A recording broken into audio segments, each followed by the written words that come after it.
डोडी लोहारा विधानसभा क्षेत्र की कांग्रेस के दमदार प्रत्याशी श्रीमती अनिला भेड़िया का जनसंपर्क अभियान जोरों पर है।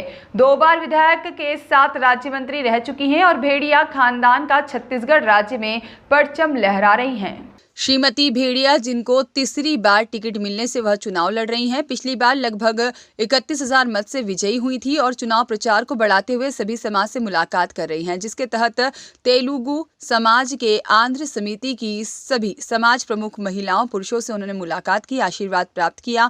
उनके द्वारा अपने भाषण में कहा गया कि मेरे विकास कार्यों को देखते हुए कांग्रेस पार्टी ने उन्हें फिर से प्रत्याशी बनाया है। मेरे कार्यकाल में करोड़ों रुपए के विकास कार्य भी कराए गए। उन्होंने बताया है कि पहली बार जब विधायक रही तब राज्य में बीजेपी का शासन था, तब विकास के लिए काफी मशक्कत करनी पड़ती थी। दूसरी बार जब विधायक रही तब कांग्रेस की सरकार बनी, जिससे इस क्षेत्र में विकास की गंगा बही, जिससे जनता काफी खुश नजर आई है और इस बार भी डोडी लोहारा क्षेत्र की जनता का आशीर्वाद और प्यार उन्हें मिल रहा है।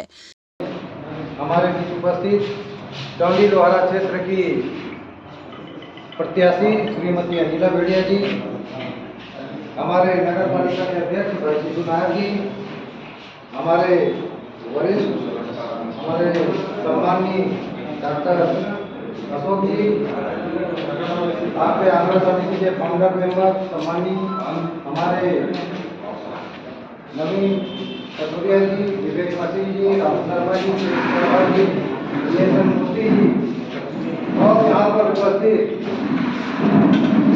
हमारे आंध्र समिति के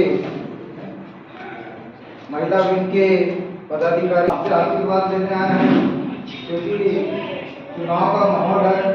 कई लोग आएंगे, कई लोग आपके पास आएंगे मिलने के लिए कि चुनाव में आपको कांग्रेस की सरकार रही।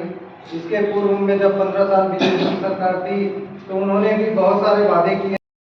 आपके बीच उपस्थित भी होंगे और अपनी अपनी बात रखेंगे भी।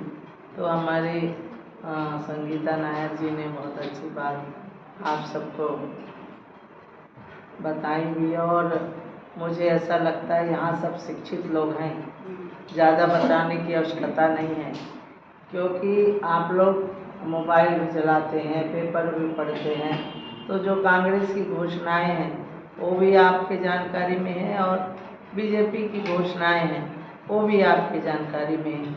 आज उनके व्हाट्सएप में मैं देख रही थी, एक तरफ रमन सिंह का, एक तरफ देवलाल ठाकुर का। बोले किसानों को बोनस नहीं देना चाहिए।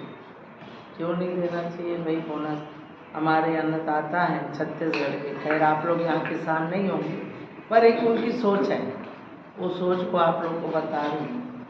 ये अन्नदाता है पूरे देश की, छत्तीसगढ़ का ही नहीं, किसान देश के अन्नदाता हैं। अगर अन्नदाता सुरक्षित और आर्थिक रूप से सक्षम नहीं होंगे तो फिर क्या देश का विकास कैसे होगा? जो हमको खाने दे रहा है, जो पेट के लिए कमाता है, दिन रात मेहनत करता है, वो तो खाली मेहनत करके हम सब के लिए मेहनत करता है।